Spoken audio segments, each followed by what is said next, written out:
I work with the greatest people on this earth. We have 1.3 million people in the Army team, about 1 million soldiers and 300,000 civilians. And there's not a day that goes by that I don't get inspired by them.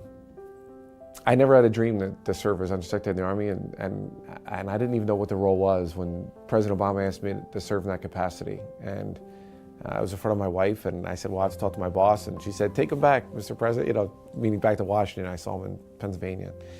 To learn how you can affect the Army as an institution, but more importantly, how you can affect soldiers' lives and their families' lives. I'm a big fan of public service. I think every American actually should serve, whether it's through the military or Peace Corps or Teach for America. But I think it opens your eyes to a broader experience of being selfless, to be part of a team that's something bigger than yourself. We have 7 core fundamental principles of every soldier in our Army.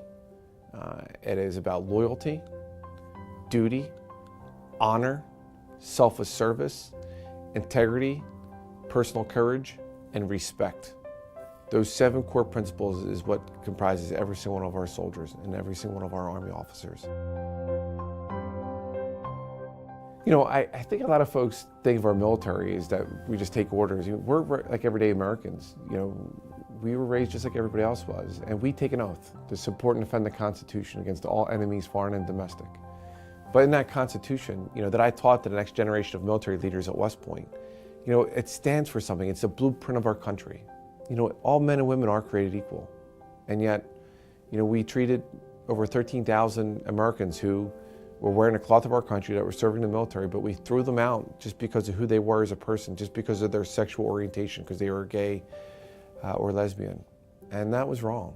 And I used to question them. I said, well, why do you think during a time of war we should throw out over 13,000 troops that we need, that are Arabic speakers, that are fighter jet pilots, etc.? So when I had the opportunity to go and serve in the Congress, I was going to make a difference. And to me, Judgment Day was always more important than re-election day.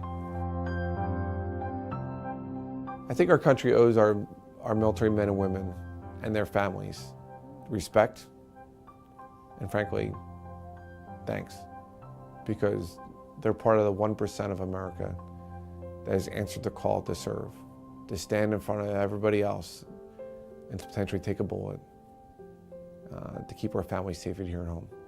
And when every American in America goes to sleep tonight, there'll be over 100,000 soldiers in foreign countries serving them and serving their families to make sure they know that their families back home will continue to be safe.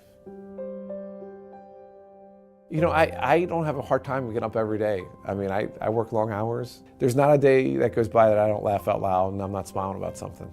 My kids, I have a 10-year-old daughter, Maggie Murphy, who's my pride and joy, and my son, Jack, who's 7, my wife, Jenny. My family makes me smile all the time, my friends, and just life. If you're not enjoying what you're doing, then you should be doing something else. Something about me is that, I'm very passionate about this journey, and I'm excitable, and I want to make sure that they see that and others see it, because if you just take life for granted, you're missing out.